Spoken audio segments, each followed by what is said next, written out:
It's a Finish Strong Friday presented by 128 Plumbing, Heating, Cooling, and Electric, the company that finishes every job strong. This weekend, we celebrate Father's Day and the first official day of summer, and 128 wishes a happy Father's Day to all the dads, grandfathers, and father figures out there, as well as a safe, fun, and sunny kickoff to the summer season. Remember, the air conditioning pros at 128 are ready to help 24/7. They'll help keep you cool all summer long. Book online at call128.com. Let's get to some of your calls, and we'll do that right now at this moment with Jacob in Cranston on Kendrick Perkins and what he was saying about the Jays. What do you got? Hey, guys, I just want to say, Perkins, for all he's worth, I mean, he just sees Stephen A. and he idolizes him. I mean, just talking about, oh, he has all these sources that he never names, anything like that. And the biggest thing with this, oh, Jason's been on other podcasts, all that.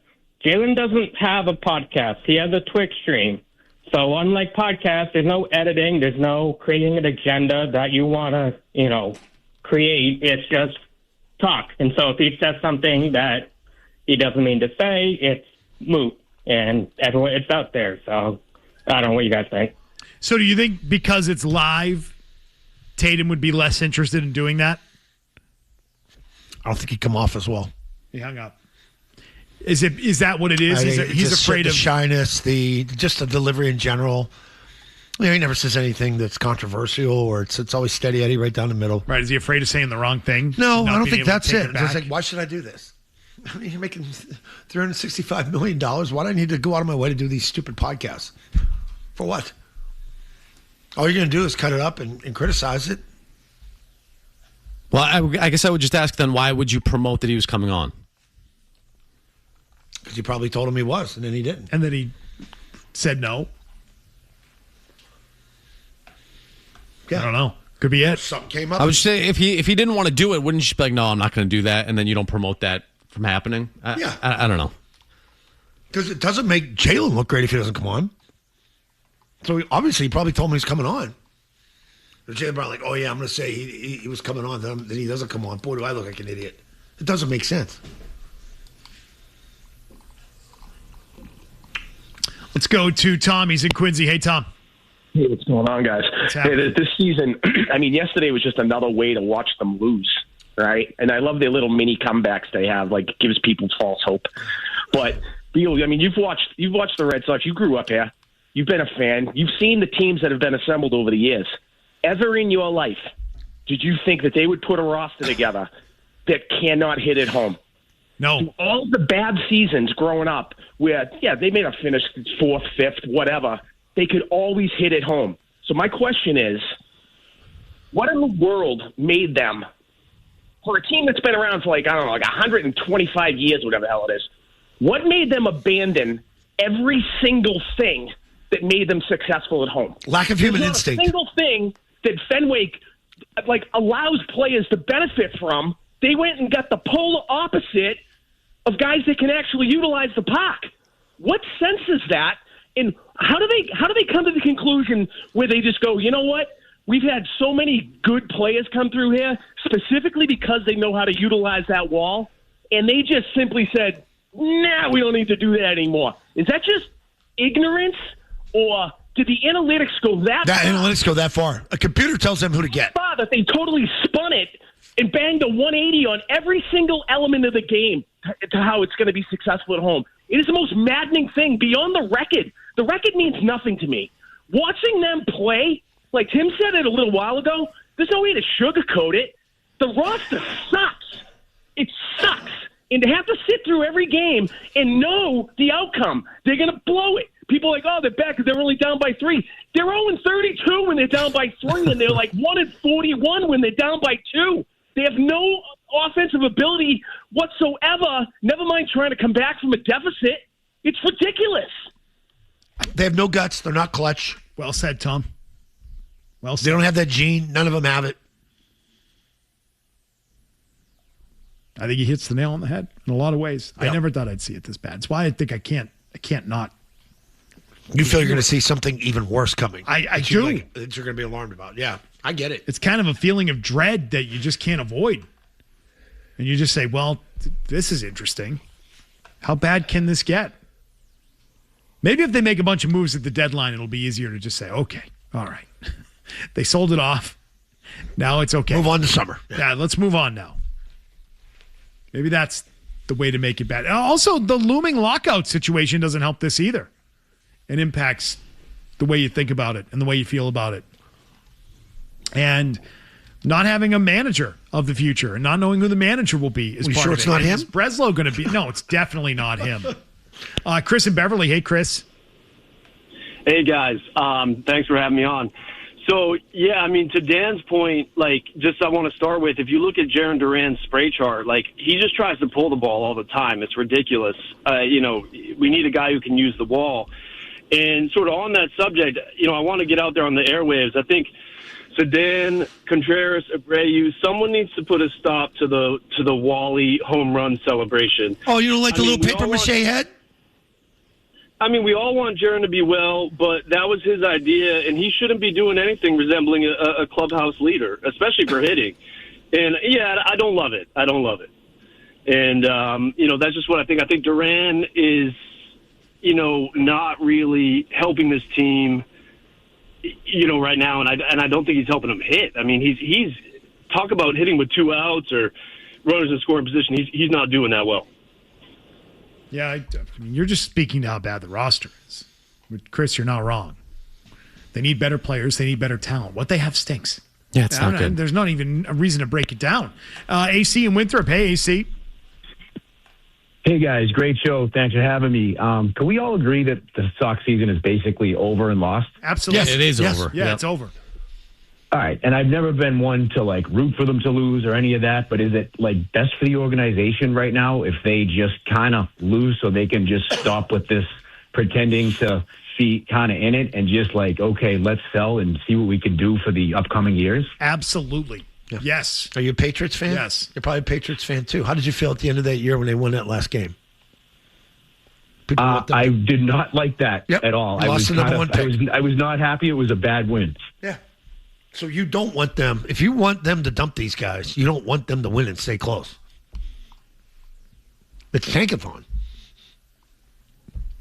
And Beetle's right about the lockout next year. That complicates things too. But I think a big part of it is you don't trust them. You don't trust the leadership of the team to do what's in the best interest of the team. And so you need this to happen for them to be bad over the next few weeks to just be even more historically bad so that there is no route that the team can take other than selling off. Right. No wiggle room to get out of what needs to be done. Yeah. Yes. No clinging to hope. No clinging to the idea that there's a comeback or respectability in this. That's the worst part is they're probably fearing for their jobs. They're going to do everything they can to hang on and keep this thing close. Because they got to present that to their boss. Hey, we didn't just give up on this. Well, I mean, present to their boss. What do you mean, Breslow going to John Henry? What do you? No, but if you're going to get rid of Breslow, you should have gotten rid of him already, and not even let him make these next decisions. He might just hang on to guys. If you know it's bad, and you want to get a Duran, and you want to get rid of your closer, and you want to move a Sonny Gray, Brez isn't the guy to do it. You fire him, put somebody in, and you order them what to do. Or you just issue a directive. He's been there a lot. But I don't want him doing anything. I don't want him doing any of this. I think he should be fired today. That's what I'm saying. What's it going to take? What's it going to take for you to say, Breslow is not our guy, we don't need him here anymore, we're not keeping him as our guy, and we'll have someone else run the deadline with an eye on the future? And dump this guy. He should be fired. They should do it right now. It's Friday. Friday, 5 o'clock. Wouldn't shock anybody. Do it today. No one will be surprised by it. In fact, if you're looking, McConnell's just having his headline. If you're looking for any goodwill from your fan base, you'll get some out of that. You'll get a bump. No, I mean, that would be it for sure. I mean, the drive line stuff, certainly it felt like that maybe that was another survival move by Breslow too, right? To try to throw them maybe potentially under the bus yesterday. But I don't think there's any saving it. I'm with you too. Do you trust him to make the evaluations for the pieces that are coming back if you do sell this thing off? Nope, I don't. He makes terrible, terrible trades. So, no, I don't trust him to do any of those things. I think this is Patrick and Beverly. Patrick? Hey. Go ahead. Hey. I just want to ask the guys, how much blame lies on John Henry? Because I think it's a lot. We've had we've had different GMs in here, and it's the same thing. They don't pay for big stars. They don't get the right players for the ballpark. Like, how much of that directive is coming from the top? Where do they place that blame? I've got to think there's a lot coming from the top. He's just sitting there smoking a cigar when Bregman signs. And at the end, when it came push to shove, he should have told him, get the deal done. I don't care. Do him. Sign him. Yeah, I'm with you. Yeah. And he told Breslow get rid of the contract for Devers. It's a big part of it, but also Breslow just doesn't sit there and say, I'm going to get rid of Rafi Devers. That comes from above him. But the problem is with the resources, they do a lot, right? And I know, listen, ownership at the end of the day is ultimately to blame, and I blame him a lot. But with what they give in terms of budget and resources, shouldn't they still be way better than this? Yeah, you should be cooking the dinner. It's not like they're 25th in spending. They should be, but I think a big part of that is also culture and dysfunction across the organization, and I point to ownership when it comes to that stuff too. I mean, lack of talent certainly is a big part of this, but reading the Driveline story yesterday, we were talking about how dysfunctional this franchise has been. That starts with the owner and the fact that you allow that to happen. You got a team that you've had a dysfunctional franchise here for years. You have a CBO that you were talking about needing a translator. How does it get to that point where that's allowed in your organization? That's how non-human he is. And when you talk about building the baseball team and understanding the ballpark, he doesn't think about that. He's looking at stats. He's looking at who the computer's telling him to mold the team like. You're the team that had a hitting coach tell Jim Rice, stop talking to these guys. We don't teach it that way. That's like what you're missing. That's culture. Pedro Martinez being there. Jason Varitek. You got rid of all those guys. Then you kept the Driveline guy. Now he's gone. You don't know your ass from a hole in the ground. You really don't. Across the board, annihilation. Sam Kennedy every week shovels crap to you. And you just take it. Because they're working hard. There's nobody working harder than Brez, man. I don't know what else you want him to say, though, too. It's not all him. The product's horrible. Let's talk more about it with you. 617-779-0985. The callers are lined up to tell us how much they're disappointed in the Red Sox in 2026. It's bad. It's really bad. Historically bad. More on this is on the way next. Zolak. I got a pillow over my head. Bertrand. Doesn't make it normal. The Sports Hub. A finish strong Friday here on Zolak at Bertrand. Louth is here. He's finishing strong today. Working the holiday. I was telling Mia, our intern, look at Jim in there working hard. He was in there. Yeah, I'm like, look at that. Mia. Big Monday for Mia Monday. I heard she's very upset with me. Why? That I won't be here on Monday. That's all right. We'll get it done. She's way too excited about this. This better be really good, or this has a chance to be two things. Something really good Beetle, that's going to really help you, or it's going to be so horrific like McCone's Monster Mash headlines that we're going to even draw more attention to you. Yeah, don't oversell it. Me, if it's really good, you're going to get attention, but if it's really she's already horrid, sold it. it's going to be worse for you, but you're going to get a ton of attention. Mia is selling it like crazy. There's no such thing as Won't bad stop publicity. talking about it. Relax, Francis. We got 3 more days till this. Way too excited. Beetle, you going away? No. What if they You're off the fire whole week. Breslow and trade for Giannis? Will you come in? It's on the table. I'll probably be in on Monday. Yeah. If that happens, I'll probably be in. If those things happen, I'll probably be here Monday. Dude, you only get so many days off. Well, Take them. Then Zoe bangs out. if it happens, I'll come in. I'm working from home though. If it happens, I'm not. You need both to happen. I'm not driving. If that happens, he's coming in. Here. I'll work from home. If both happen. If one of them happens, there's a chance. Well, if Giannis happens, there's a chance. There's a chance that I delete the vacay day. Breslow, you jump on for a segment? Yeah. Okay. That's fair, right? Yeah. That's fair. Mia is going to present 3 Gen Z trends, and we're going to play basically a game of 2 truths and a lie.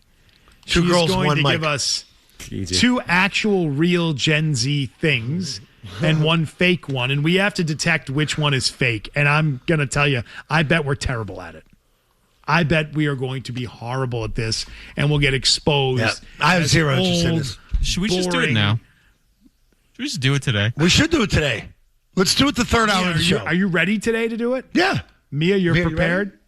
I can't hear it. She's going to have to relay. She says, I already know it, so I can't play. T-Bone can't play. Mia also wants to keep score.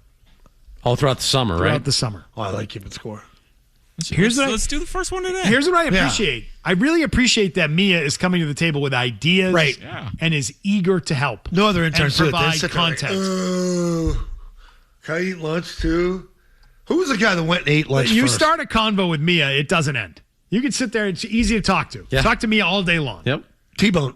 Was that Jimmy the intern? The one that hated Jeter? Going a mile a minute back there. I just can't still hear going. Yeah, there's no mic. We're doing it. Let's say end of. Let me look. Hold on. 12:45. Yeah, noontime hour. Yeah. End of the noontime hour. Perfect. Who's the guy that who was the Mel intern that used to go eat when the food first got here? Just would get up. That was your favorite intern. Last intern. Last intern. What's his name? I like him. What's his name? Good guy. Good Yeah, I didn't like Jimmy. I didn't like Jimmy because he talked too much. He was a bartender and didn't know how to make drinks. Remember that? Oh, wasn't he the one that was in the military? Jeter wasn't a Hall of Famer. He was in the military. Was he in the Navy or something? What was he in? Oh, I bet he was in the Navy. Coast Guard. Coast Guard. He's in the Coast Guard. Guard that beach. Jimmy Shea. How's he doing? That's a long time ago. How about Big Nate? Well, Big Nate's Big Nate. Hates Mark Curry Wahlberg. Legend. Big Nate does not like Mark Wahlberg. He was a Milliken hire. We like to give Milliken. Was that Milliken's, or was that pre-Milliken? Is that part of Big your? Nate was before Milliken. Milliken and Big Nate worked together at Curry. Is that like part of your essay you turned into the colleges? Like all the dorks go to Curry. Yeah, maybe. I did see that Milliken was defending or was standing up for the driveline people. Oh, get the hell out of here. Nice. Thank God he's not here. You're kidding me? I saw that and I said, I miss him. I miss that man. I miss him. Some under the hood numbers that show your driveline was working.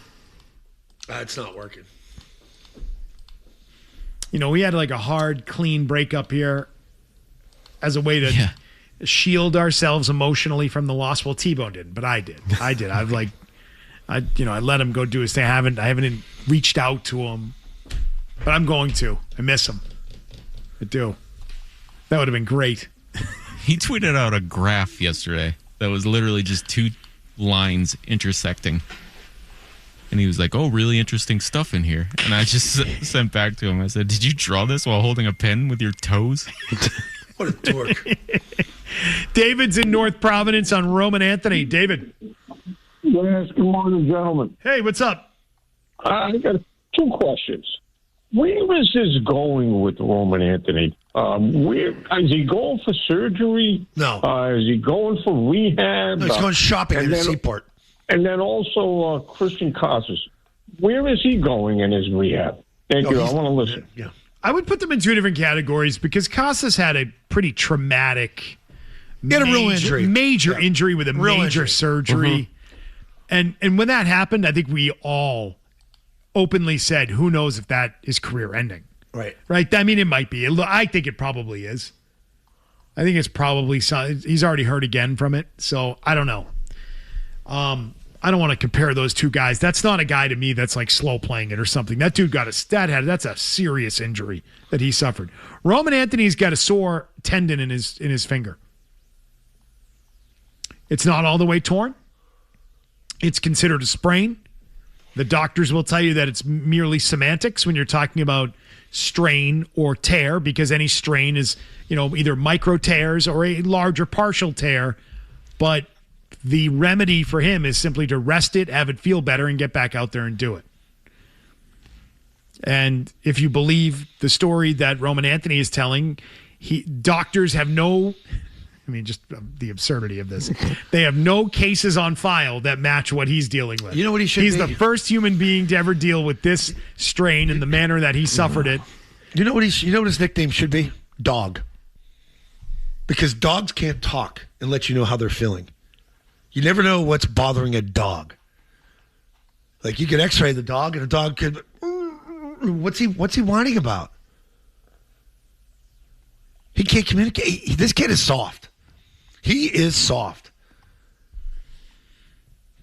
Second injury in a year to sideline him for multiple months. Months, not weeks, days, months. He's been cleared on MRIs twice, even on a second opinion. The team put that out there. So they want you to know, but they had to walk it back because the player got upset because he still feels discomfort. This is what's going on with the whole organization. It's just lack of communication, lack of sending the message. They should all be on the same page, and they're not. I think they kind of are. Like, what do you... All right, so they call it a sprain. He's like, no, it's a tear. All right, Chief, it's not really a tear. Who's not telling the truth? Like the same page thing? Who's being more truthful when they say it's a sprain? Sorry, I phrased that wrong. Who's being more truthful about the injury? Sam Kennedy and Breslow or the player? The organization. The organization is. They're the one hiring and paying the doctors who make a pretty damn good penny, and these are damn good doctors. And I thought that Sam Kennedy here in Boston. Sam Kennedy, when he got asked about it a second time in his radio interview, I think he doubled down and buried him. I was like, yeah, I guess I should be careful with what I'm saying about it. It's not really my department, but he should have just said sprain versus tear. They don't make them like they used to. A significant sprain is a tear, and so yeah, I guess that's what's going on. But he didn't take it back. No. And I don't think he should. But I'll be honest, I don't care if Roman Anthony is making sure he's healthy before coming back. You want to call players soft? You want to say he's not playing through it? Yeah. I'm not going to do it. Here's what I'm far more concerned about. I'm far more concerned about the fact that he is a player who breaks down easily and has suffered multiple injuries just swinging a bat. I'm not worried about his mentality or his work ethic or his ability to play through pain and just deal with it. I'm worried about the fact that he's just hurt all the time. That's far more concerning than him taking 8 weeks instead of 6 or 10 instead of 7. Like, those to me are not the issues. The issue is the dude gets hurt a lot. And some guys just have that tendency to break down easier than others. And you obviously Some guys are born with tendons that are stronger than others. Some guys, like Zoe played with, Jimmy Hitchcock, was born with missing tendons. No tendons. Walked on his tippy No ACLs. Walked on his tippy toes. How is that a thing? I don't even know how medically that's a thing. I'll never forget. He was coming across the locker room, and he didn't have any clothes on, but he had a towel on. He was going in the shower, and he was like walking on his tiptoes. I go, what are you doing walking on your tippy toes? Because I don't have any ACLs. I go, what? Yeah, no ACLs. The congenital absence of the anterior cruciate ligament is extremely rare. That's amazing. 0.017 per 1,000 live births. That is like so it doesn't happen. Yeah. How does that work? How is that a thing? And that guy can play. How do you function like that? I don't know. And that guy goes out and plays, and this guy can't play with a sore hand. And he walked on his tiptoes. Yeah. How does that? Jeez. I came walking in. It looked like a Forrest Gump walking across to the shower. So does that make you more durable or less durable? I think more. Like you can't blow out your knee because you don't have an ACL. Dude, he was fast as hell. I mean, he's fast as hell. He was fast as hell. He was an okay player, wasn't he? Yeah. 31. Played in North Carolina, 31, right? University 31. of North Carolina. So anyway, it's just the point that some players are, no matter what their training is, no matter what their preparation is, some guys are going to be more prone to injuries than others. And he is very apparently one of these guys that has a lot of injuries. We've seen it before. We've seen players like that where you say, why is it that this guy just can't stay healthy and he's just constantly breaking down? Yeah. He might be one of those players. That's all. Yeah. That's uplifting if you're a Red Sox fan.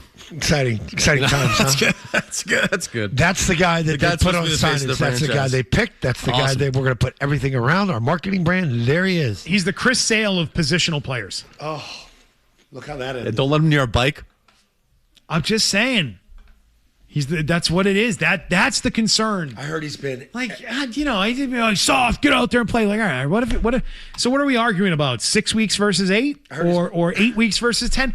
Is that really going to ruin their season? No. What's going to ruin the career is that he can't get on the field. He's always dealing with something because he's just prone to a breakdown. And he's out and about in the seaport a lot. I got a guy who lives in Felger's building, and he sees him all the time. I got to be honest with you. Does that really bother you? It Scott doesn't. Zolak? It doesn't, Does that because I would really be, bother if I was you? 22, 21, same thing, and I got money, I'm going to spend it. When I was on IR, I went and bought skis and held them up above my head, and it was on the front page of the Globe in November. What's he doing buying skis? Right. By January, my ankle will be healed. It wasn't. This guy. A young and dumb. You can't get Celebrating for the you can't get on a paparazzi? kid for going out in the seaport. Considering it's just a bandaged hand. But I'm just telling you. he's free to... Right, but he's not playing. It's not like he's on a bad knee. But you know he's not playing because it's sore. Can still grip the drink. Yeah. Oh. Here's my question with him. He's someone else to do that for him. He's like a power guy, right? He's a power guy. Mm-hmm. So if his hand hurts that much to grip a bat or a wiffle ball bat, he can't do push-ups. He can't lift.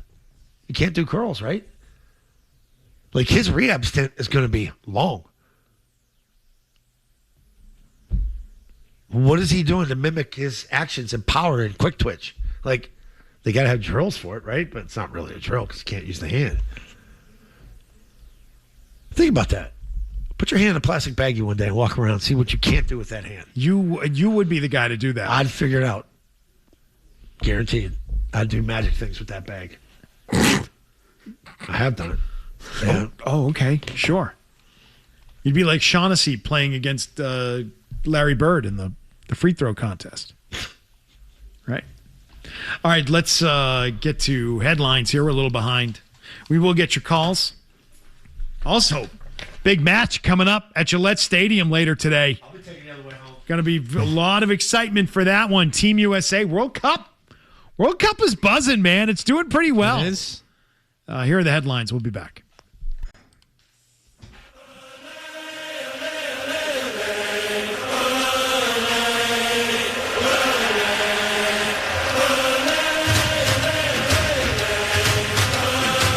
Rooting for the Scots tonight or what? They play Gillette. Yeah. They're the ones that have taken over the city? Hell yeah. Yeah. Tartan Army, my man. Yeah, I'm rooting for these guys. What's Tartan Army mean? That's their, they call themselves that as their, support group for the team. Oh, like Bill's Mafia. Yes, yeah, exactly. Gotcha. Same thing. Gotcha. Same exact thing. Tartan Army. A raucous crowd, huh? They're ready to go, them, man. Because they don't want to fight. They're not the Jets. They just want to fight. They're not the New York Knicks fans. They just want to fight and throw things. They want to celebrate and party. And they've drank every bar out of beer. And their type of beer and alcohol. It's awesome. See what they do, though, when they are out in the Boston Common and everything? They clean up after themselves. Oh, Bill's Mafia. They just throw it on the ground. I believe it. These are kind and courteous people. They're raised well by their parents. So they're here. They've taken over Boston. They've had a great time. Match is 6 p.m. 6 p.m., right? 6 o'clock. 6 o'clock. U.S. plays at 3 out in Seattle. All right, U.S. at 3, and then you've got that at 6. Are they just coming out of the woodwork, or are they literally coming over here for a month? Or however long their team's in it. I think they're here, man. They're settling in. It's got to be costly. Zoe should have Airbnb'd his house. We told him this a long time ago. How great would that be? But not left. Look at how organized it all is with the bagpipes and all the matching kilts for the group that are in the matching everything. Bagpipes are annoying.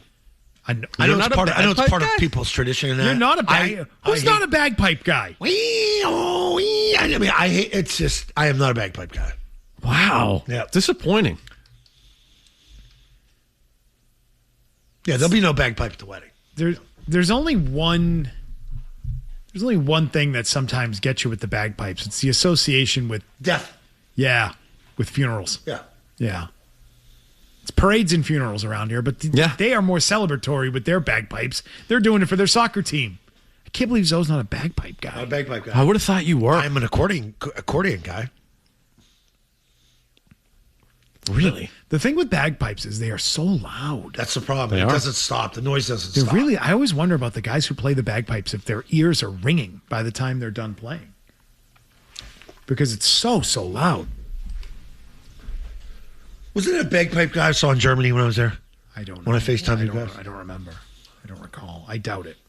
There was some musician there in the middle of that park or square, whatever the hell that was. Meanwhile, the Europeans who are here are being warned by TSA to ease up on how much ranch dressing they pack in their bags on the way home. What? Yes. TSA, National Transportation Security Administration. They're warning international World Cup visitors, don't pack ranch dressing in your carry-ons. Why? I don't know. Oh, sorry, I had that backwards. They're saying please pack it in your checked bag on the way home, not in your carry-on. Don't bring it on your carry-on. Obviously, more than 3 ounces. 3 ounces is the rule? 4. Or whatever it is. If you're visiting for a very large sporting event and you happen to discover ranch while you're here, please pack it in your checked bag on the way home. Days since the last airport ranch incident, 0.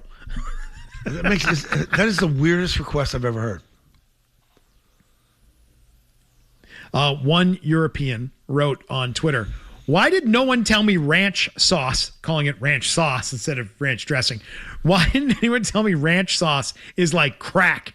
Europe, we need ranch ASAP. Oh, so they don't have it there. They don't have it there. It's a distinctly American thing. Really? By the way, the Boston Globe has a story today about the food being consumed here by those who are visiting.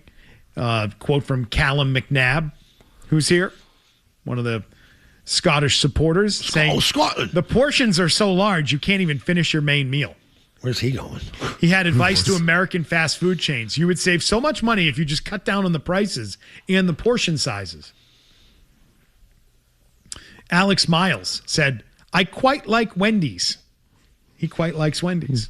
Wendy's nuts. Yes. Ryan McNichol said, I love Raising Cane sauce. Raising Cane sauce is awesome. I mean, that's what I would try to smuggle back. Talking about, he added, the Texas toast is so buttery. Well, it's a good take. He was contemplating garlic bread. He was contemplating how he could bring home the sauce along with bags of white cheddar popcorn. The things that he's trying to bring home that they don't have in Scotland. White cheddar popcorn? Yeah. Then you have this. This is a good one. Daniel Grant went to Carmelina's in the North End and said, quote, the chicken parm was the best thing I've ever had in my life.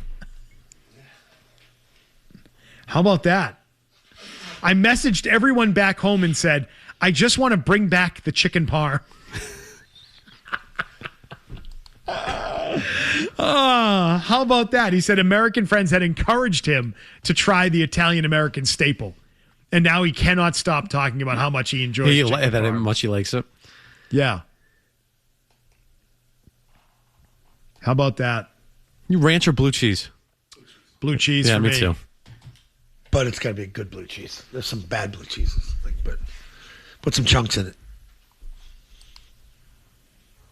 Well, you know about the blue cheese and the steak now, too. Yeah. We You and Capello. Kids love ranch. Can I ask why it is when you get blue cheese at a restaurant or even like the pizza place when it's in the little container, why it's never as good out of the bottle at home as it is there? You're right about that. Why is that? It probably sits in open air and it's just I think that ferments. is that what it is? It's aired out? Yeah, it's more. You have more chemicals in the bottle. Like Is it the cheese to dressing ratio? Something. And it's just put on the salad better. The salad's colder. It's just it all works at the restaurant. And I always order an extra one. Like if you ask a restaurant, they're like, oh, it's a giant bottle of Ken's. And you buy that in the store and it just doesn't. It's not the same. It's not the You're same. not wrong about that. Why is You're that? not wrong. Why is it not the same? I think because you stick it right in the refrigerator when you get home. So don't they. Those giant bottles are in the fridge. It should be. I found out It's 2 days screw ago. top. I've seen it. I've asked people that work in the restaurant. What do you got back Where's there? this coming from? Yeah. Where do you get this blue cheese? Show me the vat. Show me where it is. Goes back in the kitchen. Huh? This checks out. I've been getting Bus Pub the last 3 or 4 weeks after weigh-ins at Awaken, right next door to it, and their blue cheese is fantastic. It's unbelievable. I don't know what they do to their wings. Wait, The high wings school are wrestler? The wings are the perfect texture. Because sometimes you get a gummy wing where it's That plastic bodysuit to sweat it out. who? He goes, "What are you, a high school wrestler?" Yeah, Right after the weigh-in. Vision Quest. Seven All right, over to cheeseburgers Buffs. after. Yeah. I used to do that with Scar, me and Diassi. We would What sit- day's the match? Scar used to get so pissed because I would come in with a gallon of milk and donuts, and I'd put them right on the sink. And me and Diossi would sit in that sauna, sweat, get on the scale. You got 2 more pounds. Get back in there. You need another quarter pound, so keep going. I said, Scar, just put me down because you know I'm going to make weight here, and I'm just going to pound that milk and all those donuts. He said, that's not good for you. I said, I'm going to do it anyway. So just why is clear there a me. hole in that box? Ron O'Neill's son saw me at one of the King Philip games. Ron lives in Rentham. He's our old trainer, and he was the first guy I got in the Dick in the Box. And his son asked me, "Did you? That's a true story. It's not an urban legend. No, it's a true story. I was the original guy. I should get more credit for it because everybody goes to Timberlake. Well, his platform was a little larger than yours. Yeah, but it's like when you break news, you got to credit the person that broke it. Yeah. Alex and Taunton wanted to touch on Roman Anthony. Alex, why don't you do that? Yeah, hi. I was just wondering, last year when he was right before the Yankee series, he was out for the last quarter, of the season after he signed his big contract. Yeah. Yep. He's played in 30 games, I believe, since September 1 of last year. I think that number's right. I said it the other day. Get your money's worth, boy. I looked it up. Yes.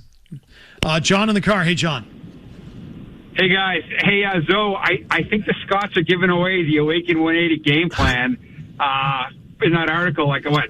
Smaller portions, no ranch dressing, no Cane's dressing. Like, is this why the rest of the world is so much thinner than we are? Yes, of course. Yeah, France. Absolutely. You ever see people in France? We It's eat like unbelievable. pigs. Mm-hmm. Yes.